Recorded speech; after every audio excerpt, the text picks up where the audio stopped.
Como le he dicho, sobre todo se ha multiplicado el análisis, la discusión y la polémica acerca de lo que sucedió ayer en Palacio Nacional, cuando personas encapuchadas arremetieron contra la puerta número 1 de Palacio Nacional, pudieron entrar a Palacio Nacional y no hubo ningún incidente de violencia física contra los manifestantes que irrumpieron ahí en Palacio Nacional. El presidente de la República estaba en su conferencia mañanera de prensa y esto no pasó a mayores. Hoy el presidente de la República ha hecho una serie de señalamientos que me parece que vale la pena reflexionar sobre ellos. Son importantes. Ha dicho el presidente de la República que es justa la demanda de los familiares de los 43 desaparecidos. Dijo, es muy justa la demanda. Dijo, pero ya se han montado en este lamentable asunto grupos de derecha, conservadores e incluso partidos que están en contra de la transformación, hasta organismos internacionales supuestamente defensores de derechos humanos, organizaciones supuestamente no gubernamentales de la sociedad civil, supuestos defensores de derechos humanos. Debo decir que la verdad es que la caracterización que durante mucho tiempo se ha hecho del movimiento de Ayotzinapa, de los propios, el perfil de las escuelas normales rurales, ha sido más bien de izquierda, siempre de izquierda, incluso de extrema izquierda. Respecto a Ayotzinapa y a otras normales rurales, organismos de derecha, declarantes de derecha y conservadores la han considerado cuna de guerrilleros, cuna de enseñanza, escuelas que sirven para la formación de pensamiento socialista, comunista, guerrillero. No he encontrado yo ningún punto de referencia real que implique a la movilización de los jóvenes de Ayotzinapa, de los defensores de este movimiento, con la derecha, sino siempre con la izquierda, incluso con la extrema izquierda. Recordemos que las figuras emblemáticas de la guerrilla mexicana, tanto Genaro Vázquez Rojas como Lucio Cabañas Barrientos, han tenido siempre como punto de referencia las normales rurales. El presidente de la República ha dicho que le preguntaron, ¿puede ser el PRI cuando dice que hay mano negra? Y él respondió, el presidente de la República, sí, el bloque conservador en general y las organizaciones. No debe de olvidarse que la OEA, a donde van a quejarse en contra de nosotros los dirigentes del bloque, que la Organización Interamericana de Derechos Humanos, dijo organización, pero es la Comisión Interamericana de Derechos Humanos, pertenece a la OEA, a donde van a quejarse en contra de nosotros los dirigentes del bloque conservador. ¿Cómo se llama el director de la OEA? Almagro.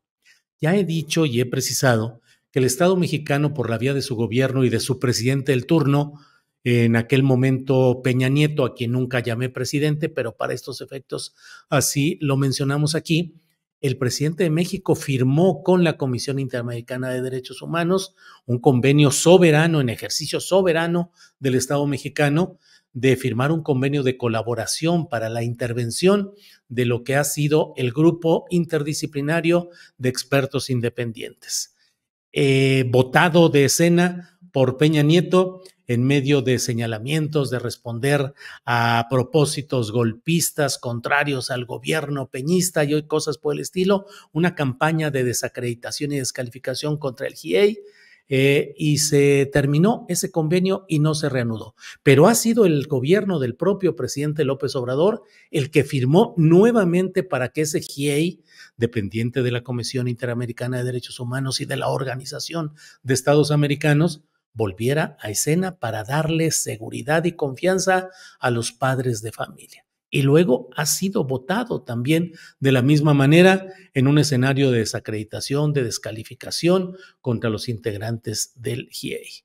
Ha dicho hoy el presidente de la República, si es que están participando los jóvenes de Ayotzinapa, todavía está por verse si son de ahí. En una de esas son gente que reclutan para llevar a cabo estas acciones, mercenarios, porros. Pero si fueran los jóvenes de Ayotzinapa, les diría que eso no es revolucionario, eso es contrarrevolucionario, es actuar como contras a favor de los conservadores, de los que siempre han oprimido, explotado al pueblo. Que no se dejen manipular. Si es que son estudiantes, ya lo vamos a saber. Dijo también, y me llama la atención este párrafo porque merece un análisis detallado y analizar lo que dice el presidente de la República cuando plantea, cuando somos jóvenes pensamos que estamos haciendo la revolución y lo que estamos haciendo es inhibiendo, mediatizando o golpeando a los verdaderos movimientos revolucionarios. Porque suele pasar que los extremos se tocan, la extrema derecha y la izquierda. El extremismo no es la opción. Estoy leyendo la transcripción que se hace en el portal de la jornada. Ahí también se señala en esta nota. Señaló el presidente de la República que previo a la marcha del Día de la Mujer se van a colocar vallas en torno a Palacio Nacional porque a pesar de que son muy justas sus demandas, se infiltran personas a tirar piedras con sopletes, a destruir. Ese extremismo no tiene nada que ver con lo revolucionario, ni siquiera tiene que ver con el anarquismo. La verdad es que todas estas consideraciones forman parte de un debate necesario entre lo que es la izquierda electoral partidista, que entra al proceso del sistema político vigente para tratar de ir cambiando, modificando conforme las reglas de ese mismo sistema lo que hay que cambiar. Y que es un proceso en el cual, con mucha frecuencia, como lo estamos viendo, pues los empresarios siguen ganando inmensas cantidades en sus haberes, en sus capitales. Es decir, los grandes empresarios, los grandes capitales no sufren ninguna modificación revolucionaria ni ninguna transformación real. Sigue Carlos Slim siendo el gran supermillonario, ganando el doble, teniendo el doble de ganancias que antes de 2018. Ha crecido de una manera notable la fortuna de Ricardo Salinas Pliego, del propio Germán Larrea, que parecía que en este sexenio iba a ser su catástrofe por toda la retórica enderezada por Andrés Manuel López Obrador contra Germán Larrea y su grupo de empresarial. Sin embargo, nada, sigue ahí entre los 3, 4 principales millonarios y ganadores de grandes fortunas en lo que va de esta administración. Los partidos políticos en lo general continúan en un esquema, lo podemos ver simplemente el Partido Verde Ecologista de México, una de las grandes vergüenzas de la política nacional, sigue viviendo, sobreviviendo y bebiendo de la ubre gubernamental y partidista gracias a su alianza con el partido Morena. Los demás partidos siguen igual en un jaloneo de una u otra manera, pero con el reclutamiento. Todos los partidos de personajes impresentables, reprochables, que no representan ningún cambio y sin embargo esa clase política sigue ahí reciclándose y cambiando solamente de partido, solamente de año de entrada a la diputación, a la senaduría, al gobierno municipal, al gobierno estatal, al cargo público estatal o federal. Es decir, sigue habiendo una clase política dominante, creciente, presente. Y otro de los escenarios es que la relación de la referencia hacia los factores que inhiben el desarrollo político ideológico pleno del pueblo siguen siendo inhibidos por los grandes medios de comunicación, particularmente las grandes cadenas de televisión abierta. Los principales medios de comunicación impresa siguen jugando el mismo rol con menos dinero porque se ha restringido el volumen de la publicidad destinada a los medios de comunicación, pero aún así ahí sigue ese poder mediático, ese poder empresarial, ese poder de la élite de la Iglesia Católica que también sigue presente y actuante. Entonces, es necesario el debate de hasta dónde se pueden llegar en los límites que impone el propio sistema, porque a fin de cuentas el sistema lo único que puede generar en estos procesos son procesos de remozamiento, de ir componiendo las fisuras, las hendiduras, las partes equivocadas que se tenga en la textura de ese sistema, pero no puede haber una profunda transformación, ni mucho menos una revolución, una postura de transformación revolucionaria. Lo que hay es una evolución dentro de los términos que permite el propio sistema. Remozamiento, maquillaje, cosmética, enmendadura. Pero en el fondo, no se puede dar una gran transformación en el marco de todo lo que hoy se está viviendo. Claudia Sheinbaum, por ejemplo, ha propuesto que ya no haya reelección, porque realmente la reelección en los cargos de representación popular se ha convertido simplemente en una fórmula de continuidad, como sucedió en el porfirismo, la continuidad de la misma clase política que se va religiendo, cambiando, si acaso de un cargo a otro, pero era la restitución de los mismos elementos en un esquema de predominio político caciquil, con intereses enquistados, sin posibilidades reales de renovación.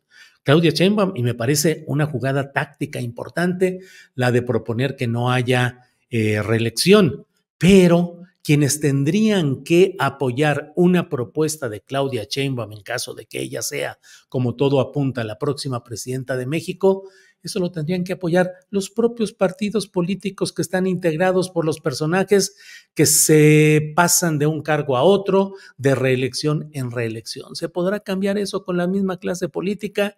Difícil, muy difícil. Entonces tenemos que revisar hasta dónde se puede llegar. En una situación, en un México como el que vivimos, será de veras en 10 años casi de lo sucedido en Ayotzinapa, de veras no se sabrá dónde quedaron esos cuerpos, dónde fueron incinerados, dónde fueron desaparecidos, quiénes fueron las autoridades mayores, principales, que encubrieron y prohijaron todo esto.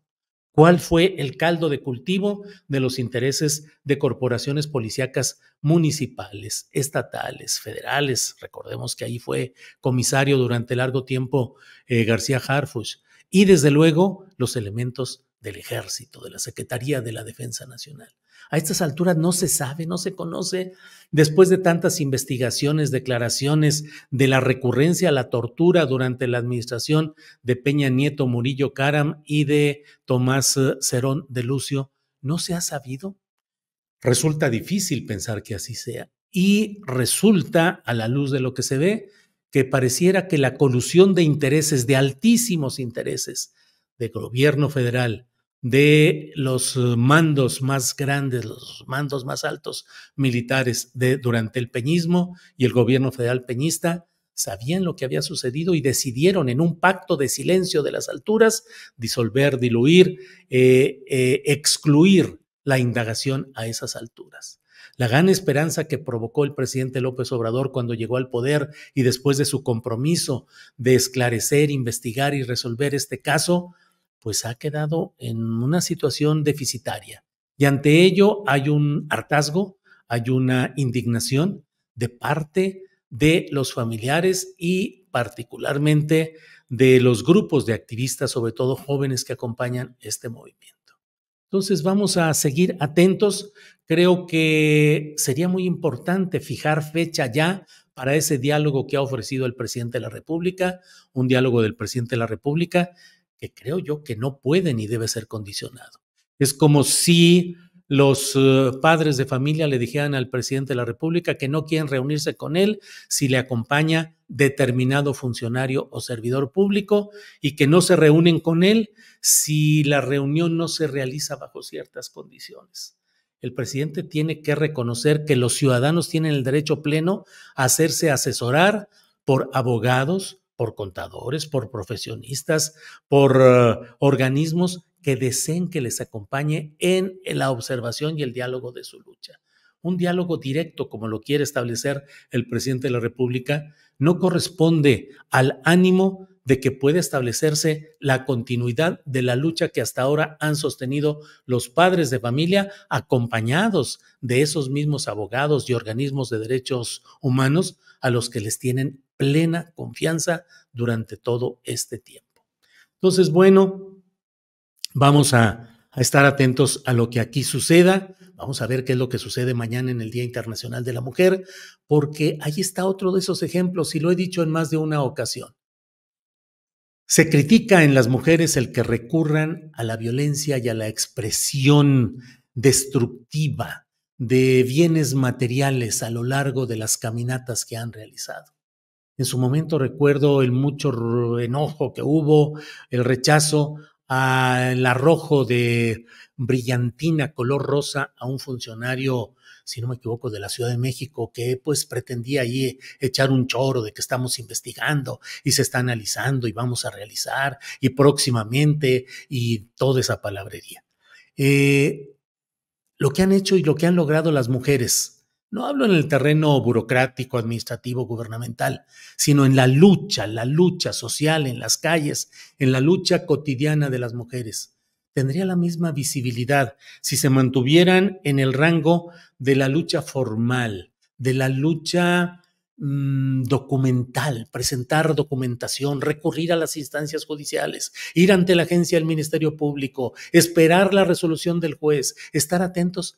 Las mujeres están hartas de toda esa palabrería y de esa envoltura burocrática con la que se trata de decir que se hacen cosas, que se atienden. Y las mujeres están cansadas del acoso, de la agresión sexual sin castigo y además con protección en ámbitos universitarios, escolares, gubernamentales, clericales, de toda índole. Ante ello, hay una justa indignación. Hay una ira que se muestra en las calles. Hay mujeres que han dicho, si a mí me pasa esto y esto otro, incendien lo que sea, tumben lo que sea, porque saben que la justicia, la burocracia y el sistema político vigente no permiten de una manera gradual y pacífica la atención y la resolución de sus justas demandas. ¿Hasta dónde se tiene que llegar para hacer visible una protesta y una exigencia? Nos pasamos en el recuerdo de los grandes héroes patrios y les dedicamos los años. El año de Francisco Villa. Ándale, ándale. ¿De veras el año de Francisco Villa? El año de la ira popular, de la violencia popular, del enojo contra los cacicazgos, los hacendados, contra la tiranía. ¿De veras Hidalgo recurrió a la violencia o fue un hombre que de manera pacífica presentó documentación para lanzar el grito de independencia? Benito Juárez, ¿de verdad él se mantuvo solamente en la discusión legal o tuvo que emprender la defensa de la República también por la vía armada? Francisco I. Madero, pues fue víctima del acoso y el ataque de los grupos desplazados en la revolución. Pero Zapata, Villa y los grandes héroes nacionales lo fueron solamente en el silencio y en el transitar por las vías documentales dentro de la legalidad vigente, o fueron rupturistas y llevaron sus expresiones a poder ganar y avanzar por la vía de un empuje mayor. Creo que hay que analizarlo sin caer en el apasionamiento partidista y revisando las cosas en el espectro específico en el cual se están dando.